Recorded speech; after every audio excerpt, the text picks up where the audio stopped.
Welcome to another educational video about screen printing by Catspit Productions. Today's video is a production run video. So I needed to print some freebie Catspit shirts because I need to give some out, as you know. So I have a simple one color design, a little clip art design. I'm going to print some black ink on some gray t-shirts, and I thought what I would do is let you come along for the ride on the production run from beginning to end, since I have to make a screen and everything, and kind of get a little bit of an inside look of the thought process and stuff, personally from me on how I work in my shop, okay? But before we start, please remember that Catspit Productions sells screen printing equipment and supplies at catspitscreenprintsupply.com. All of the proceeds from the sales on that website help me continue all of the free educational material that I provide and produce on the internet. So please support me in any way that you can. If you don't need screen printing equipment or supplies, you can support me in a free way by simply subscribing to my YouTube channel, or rating thumbs up on my videos, or just simply leaving a comment, or better yet, all three. Okay, so that really helps. I appreciate it a lot, and without your support, I can't keep doing this indefinitely. So please support Catspit Productions so that we can continue to do this indefinitely. And thank you very much for all of your continued support. I really appreciate that. Thanks for watching my videos. I appreciate that. So with that being said, let's get started. We're going to make a screen. So this, I'll show you this on the exposure table. We'll take a look at this and we'll discuss what mesh count I might choose for this. Here we have a fairly simple spot color design. There's not a lot of detail, but there are some fine lines. So I might choose, ideally, a 156, 160 screen, since we're printing black ink on a gray shirt. That should be fairly simple, right? Now, detail, to get detail, it's not only the mesh count, but your emulsion has a lot to do with your detail. So the better quality emulsion combined with the proper choice in mesh count will give you the detail or the stencil results that you desire. Depending on the size of my artwork and the piece of inkjet film that I use, I normally will cut the excess away.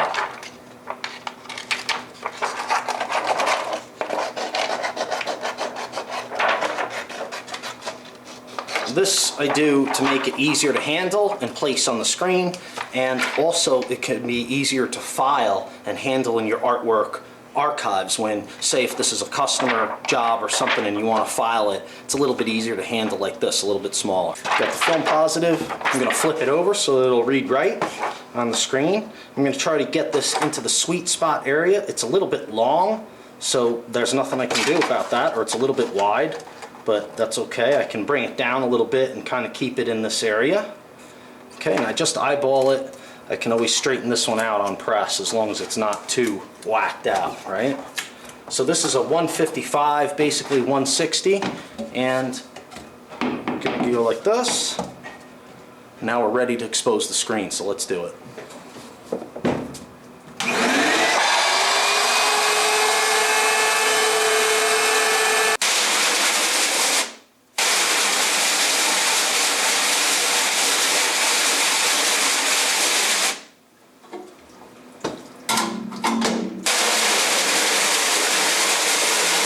Okay, so wet both sides, let it get soaked in a little bit to start to dissolve the unexposed emulsion. I had to reshoot this scene because I screwed up the shot. The screen came out okay, but I messed up the exposure and you really couldn't see anything. So I'm shooting another screen here to show you this process.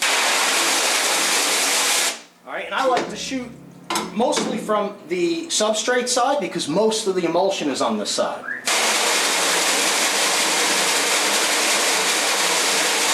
Turn this light on now.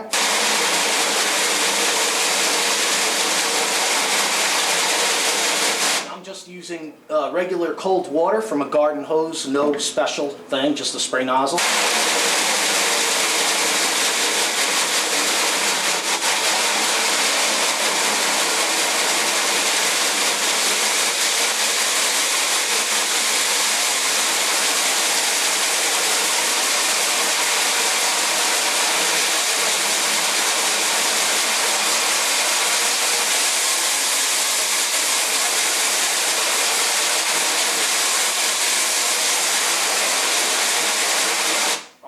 what's important here when you're working with fine lines and detail is to make sure that once you get it out, you know, just enough, the fine lines, to stop working it. The more you work it, the more you can saturate the emulsion and push off these little pieces of detail that you want to keep. So we'll let this drain out. We're going to let it drain out, and then I'll compare the two screens that I just shot and see which one is better as far as detail and line work. This one might actually be a little bit better.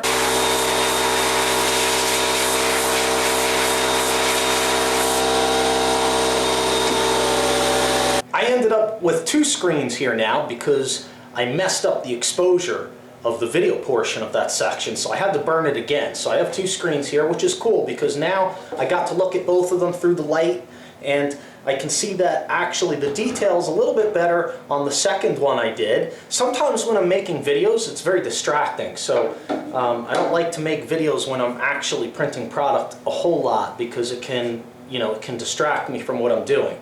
But now we get a chance to look at these two screens. I just wanted to show you something really quick. I just wanted to point this out since I had the opportunity to today.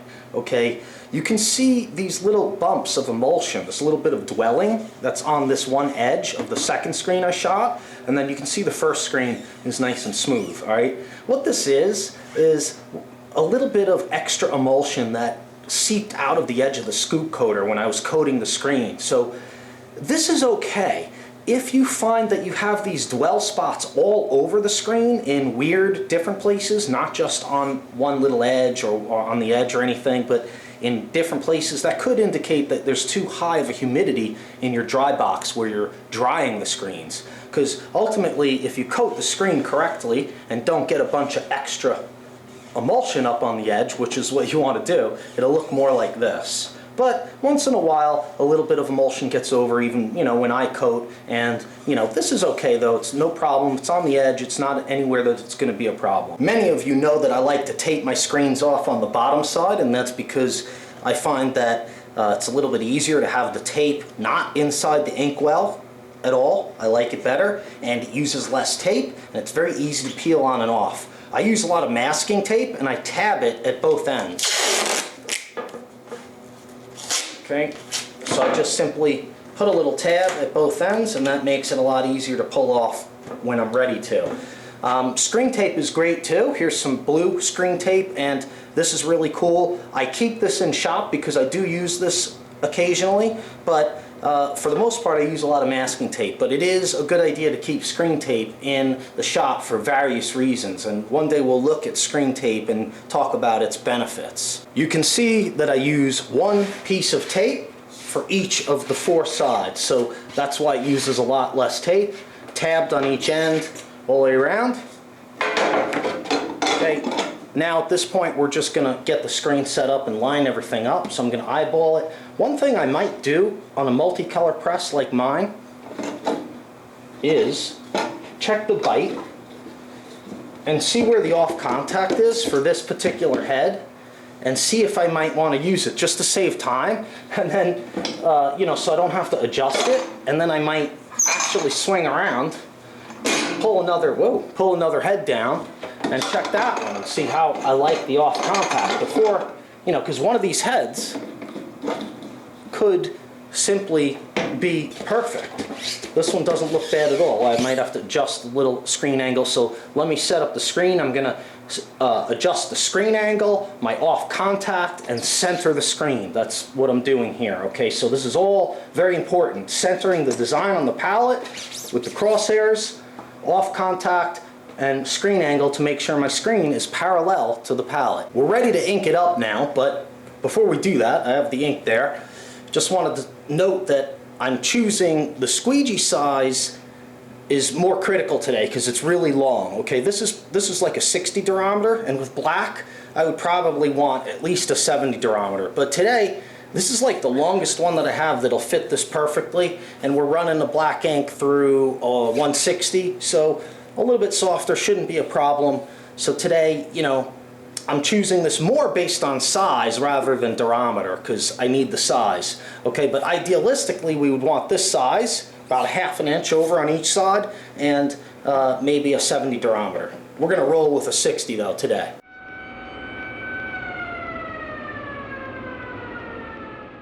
Since I'm printing black ink on gray t-shirts, I am using little to no off contact today because I want a very soft feel, a soft hand feel.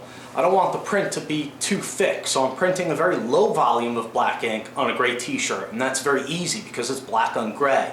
So at this point, we just want to check the palette for the height of the print, right? So get the palette in the right position, and I normally do it like this. I just eyeball it, and today, you know, this is about the spot where the palette has to be so that I can get the shirt on here and get it in the right height. We have sufficient spray tack, so I'm ready to load the t-shirt. So what I normally do is I pull the shirt all the way down with my hands, all the way like this. I make the shoulders come up flush, and then I like to pull it back. And normally, if I can, I drop the collar off the edge, but sometimes with the height, I gotta adjust that. So let's see exactly where it's sitting. Take another quick look before I print where my collar is. That should be good for a small. So I'll make note of that in my mind where my shirt is sitting for the small. Okay, and then you can check it out, size it up again, hold the sleeves out, look at the shoulders. All right, so we're ready to do this first shirt. Okay, flood in the air. It's a 160, so I'll give it a little flooding. And 2 strokes. Okay, so let's take a look and see how I like that.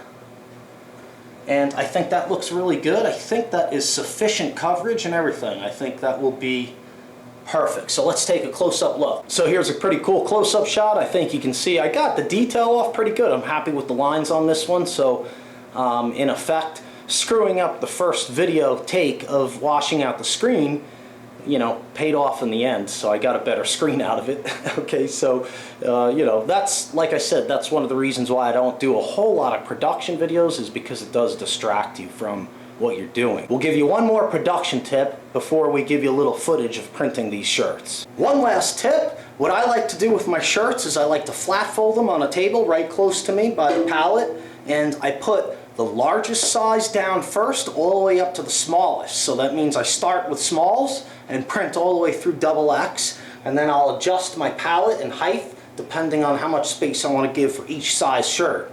Okay, and also I stack them with the back up. And the reason why is because when I grab them like this, you can see the end of the table here, I'm grabbing the body of the shirt with my thumbs, and the back is facing up. So when I grab them like this, turn over here and slide it on the palette, the shirt is now front up. Okay? That's a little thing, you know, I don't know if everybody is aware of that, but it's a nice thing. It's a natural action. Your hands rotate and it flips the shirt in the action. Watch again. Slow motion.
So there you go, right? And now the shirt is up and I can get the shirt on the palette to print it. All right, so let's get a bird's eye view and I'll print a couple of these for you. You can check it out.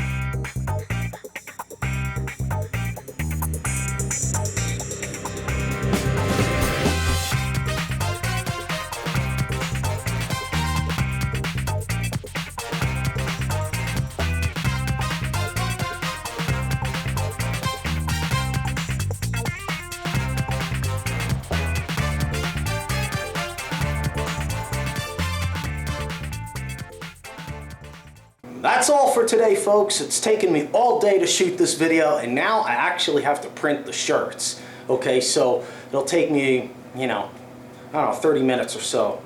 Not too long. I don't have too many to print, but we'll take care of that. And please remember that if you like my videos, if you like what you see, please support me by checking out Catspit, screenprintsupply.com. And if there's any screen printing supplies or equipment that you need, I'd be more than happy to have the opportunity to serve you, and I appreciate that. Thank you.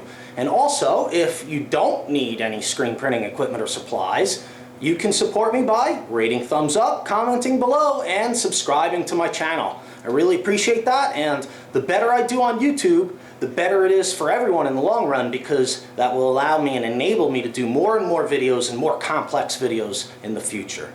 So thanks a lot for watching. Thanks for clicking on my video today, and please subscribe. We'll see you next time.